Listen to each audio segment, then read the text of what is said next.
ఓం శ్రీ గణేశాయ నమః. ఓం శ్రీ కార్తీక దామోదరాయ నమః. కార్తీక పురాణం 10వ రోజు పారాయణం ప్రారంభం. నిన్న మనము 9వ రోజు పారాయణంలో శ్రీహరి నారద మహాముని యొక్క మాటలను విని భూలోకంలో అడుగిడడం, అతడు అక్కడ వృద్ధ బ్రాహ్మణ రూపంలో వచ్చినటువంటి వారిని చూసి కొందరు సత్కారాలు చేయడం, కొందరు హేళన చేయడం, అటువంటి పరిస్థితుల లోపట శ్రీహరి ప్రజోద్ధరణ చిత్తనామానుసుడై చతుర్భుజాలతో కౌస్తుభాది ఆభరణములతో యథారూపాన్ని పొంది ఉండగా జ్ఞానసిద్ధుడనే ఋషి తన శిష్యుల సమేతముగా వచ్చి ఆయనను ఆరాధించాడు. ఆ యొక్క జ్ఞానసిద్ధుడనే ఋషి ఏ విధంగా ఆరాధించాడో ఈరోజు 10వ రోజు పారాయణంలో మనము చూద్దాం. జ్ఞానసిద్ధి ఆ దేవదేవుణ్ణి ఆరాధిస్తూ ఉన్నాడు. వేదవేత్తల చేత వేద వేద్యునిగాను, వేదాంత స్థితునిగాను, రహస్యమైన వాణిగాను, అద్వితీయ మూర్తిగాను కీర్తింపబడేవాడా, సూర్యచంద్ర శివ బ్రహ్మాదుల చేత మహారాజాది రాజుల చేత కూడా స్తుతింపబడే రమణీయ పాదపద్మాలు కలవాడా, నీకు నమస్కారం. పంచభూతాలు సృష్టి సంభూతాలైన సమస్త చరాచరాలు కూడా నీ విభూతులే అయి ఉన్నాయి కదా. ఓ శివచరణ సేవిత, నువ్వే సర్వాధికారివి, సృష్ట్యాద్యివి, మధ్యలోనూ తదంతమున కూడా ప్రపంచమంతా నీవే నిండి ఉన్నావు. భక్ష భోజ చోష లేశ చతుర్విధాన్న రూపుడవు, యజ్ఞపురుషుడవు కూడా నీవే. అమృతమయము పరమ సుఖప్రదము అయిన నీ సచ్చితానంద రూప సంస్మరణ మాత్రము చేతనే ఈ సంసారము సమస్తము వెన్నెట్లో సముద్రంలా భాషిస్తుంది. హే ఆనందసాగర, ఈశ్వర, జ్ఞానస్వరూప, సమస్తానికి నీవే ఆధారం, సకల పురాణ సారం కూడా నీవే అయి ఉన్నావు. ఈ విశ్వము సమస్తము నీ వల్లనే జనించి తిరిగి నీయందే లయిస్తూ ఉంటుంది. ప్రాణులందరి హృదయాల్లోనూ ఉండేవాడివి నీవే, ఆత్మవు నీవే, పరమాత్ముడవు నీవే. కేవలం మాంసమయమైన భౌతిక నేత్రాలకు కనిపించవు కదా తండ్రి. ఓ కృష్ణ, ఈశ్వర, నారాయణ, నీకు నమస్కారం. నీ ఈ దర్శన ఫలంతో నన్ను ధన్యుణ్ణి చెయ్యి. దయామతివై నన్ను నిత్యము పరిపాలించు. జగదేక పూజ్యుడవైన నీకు మొక్కడం వలన నా జన్మకు సాఫల్యాన్ని అనుగ్రహించు దాతవు, నేతవు అయిన నీవు సంసార సాగరంలో సంకటాల పాలవుతున్న నన్ను సముద్ధరించు. ఈ మాంసమయమైన భౌతిక నేత్రాలకు కనిపించవు అంటే మనం బాహ్యంగా చూసేటువంటి మన కంటితో నిన్ను చూడలేము. నిన్ను అంతర్ముఖంగా మా ఆత్మ ద్వారా మాత్రమే నిన్ను చేరుకోగలుగుతాం. అంటే దేవుడిని ఎంత మనస్ఫూర్తిగా మనం ఆరాధిస్తామో అప్పుడే ఆయనలో మనము లీనమైపోతాం. హే శుద్ధ చరిత ముకుంద, త్రిలోకనాథ, త్రిలోకవాసి, అనంత పరమాత్మ, పరమహంసవతి, పూర్ణాత్మ, గుణాతీత, దయామయ, నీకు నమస్కారము. దేవదేవేశ, గోవింద, నీకిదే నమస్కారము. సృష్టి స్థితి లయకర అంటే సృష్టికి మూలం నీవే, స్థితికి మూలం నీవే, ఆది అంతము అంతా కూడా నీవే. ఓ వైకుంఠవాస, బుద్ధిమంతులైన వారు ఏ నీ పాదములయందలి భక్తి అనే పడవ చేతనే సంసార సాగరాన్ని తరించి నీ సారూప్యాన్ని పొందగలుగుతారు. అటువంటి తేజస్వరూపాలైన నీ పాదాలకివే నా యొక్క ప్రణామములు అని కీర్తిస్తూ ఇంకా అతడిని అనేక విధాల కీర్తిస్తూ ఉన్నారు. మరి శ్రీ మహావిష్ణువు ప్రతి అవతారంలో కూడా అందరినీ ఏ విధంగా అయితే ఆదుకున్నాడో అవన్నీ కూడా అతడు చెప్తూ ఉన్నాడు.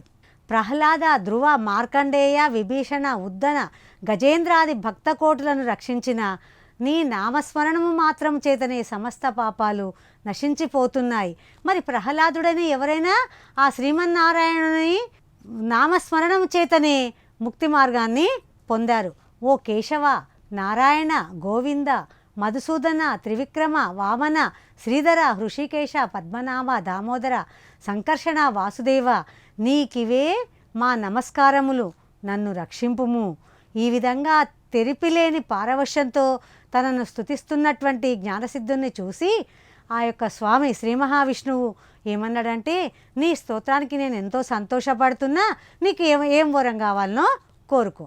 అప్పుడు అతడు ఏమన్నాడంటే, ఏ స్వామి, నీకు నా యందు అనుగ్రహం ఉన్నట్లయితే నాకు సాలోక్యాన్ని ప్రసాదించు, వైకుంఠాన్ని ప్రసాదించు, ఇంకా అంతకు మించినటువంటి ఏ కోరికలు భవబంధాలు నాకు వద్దు అన్నాడు. వెంటనే అతడు తదాస్తు అని దీవించి నీ కోరిక నెరవేరుతుంది, కానీ మరి భూలోకంలో ఎలా ఉన్నారు, మహాపాపాత్ములు సైతం సులువుగా తరించే సూత్రాన్ని నీకు చెప్తున్నాను విను. సత్పురుష, నీవు తప్పకుండా భూలోకంలో ధర్మాన్ని రక్షించు. ఎలా రక్షించమంటున్నాడు? నేను ప్రతి ఆషాఢశుద్ధ దశమి నాడు లక్ష్మీ సమేతుడనై పాల సముద్రంలో పవళించి కార్తీక శుద్ధ ద్వాదశి నాడు మేల్కొంటాను. నాకు నిద్ర సుఖాన్నిచ్చేది ఈ 4 మాసములు. ఎవరైతే ఈ 4 మాసములో వ్రతాలను ఆచరిస్తారో వారు విగత పాపులై నా సన్నిధినే పొందుతారు. విజ్ఞులు వైష్ణవులు అయిన నీవు ఈ సహవ్రతులు కూడా నేను చెప్పిన చాతుర్మాస వ్రతాచరణను చేయండి. దీనివల్ల చాతుర్మాస వ్రతం చేయడం వల్ల బ్రహ్మహత్య పాతక ఫలాలని పొందుతారని తెలుసుకోండి. నిజానికి నాకు నిద్ర మెలకువ కూడా ఒక కలే. మరి మనం నిద్రపోతాం, స్వామి నిద్రపోతే అయిద్దా?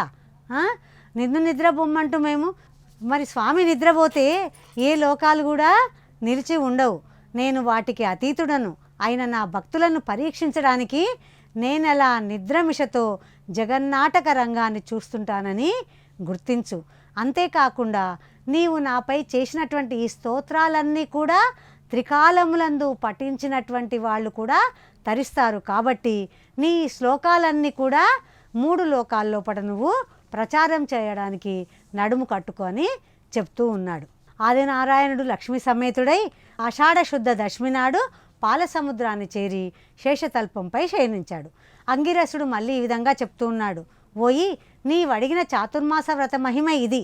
దురాత్ములైనా పాపులైనా సరే హరిపరాయణులై ఈ చతుర్మాస వ్రతాచరణ చేసేవారు అంటే వారెవరైనా బ్రాహ్మణులైనా వైశ్యులైనా క్షత్రువులైనా శూద్రులైనా స్త్రీజాతుల వారందరూ కూడా ఎవరైనా సరే ఈ చాతుర్మాస వ్రత దీక్షను ఆచరిస్తారో వాళ్ళందరూ కూడా తప్పకుండా తరిస్తారని చెప్తూ ఉన్నాడు.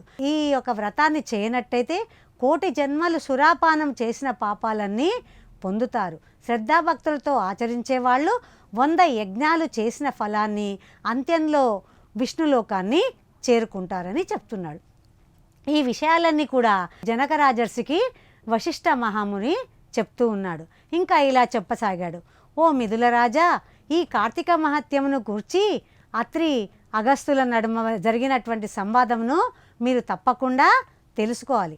ఒకనాడు ఆత్రి మహాముని అగస్త్యుని చూసి, కుంభసంభవ, లోకత్రయోపకారం కోసం కార్తీక మహత్య బోధకమైన ఒకానొక హరికథను నీకు వినిపిస్తాను, వినుము.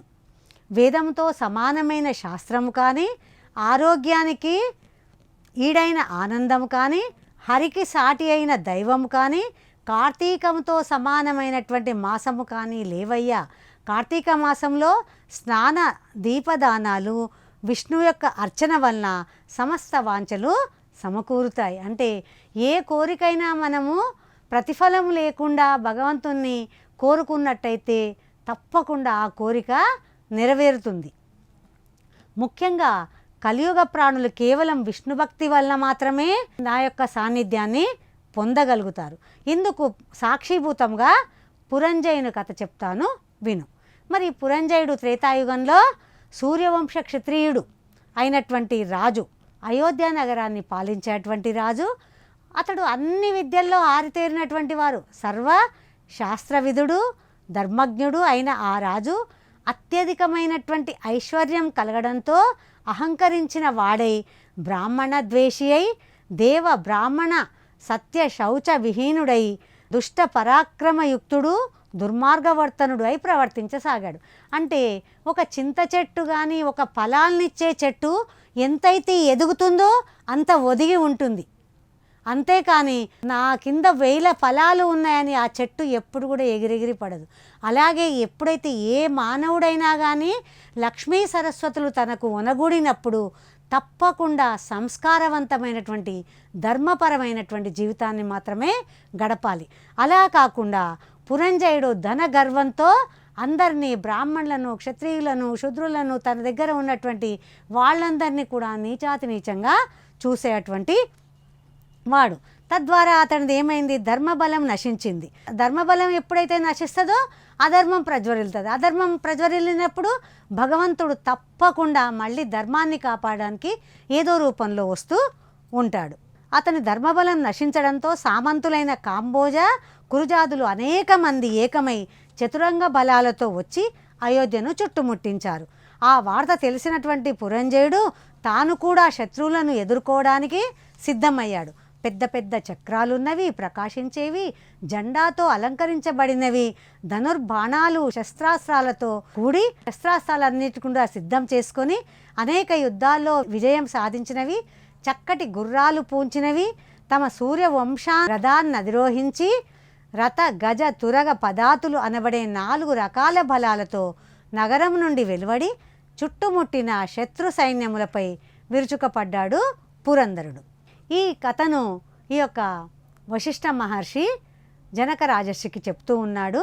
ఈ కాంబోజరాజుకు మరి పురంజయుడులకు యుద్ధాన్ని గురించి మనం రేపు 11వ కార్తీక పురాణంలో మనము నేర్చుకుందాము. అంతవరకు సెలవు. ఈ యొక్క 10వ రోజు కార్తీక పారాయణం సమాప్తం.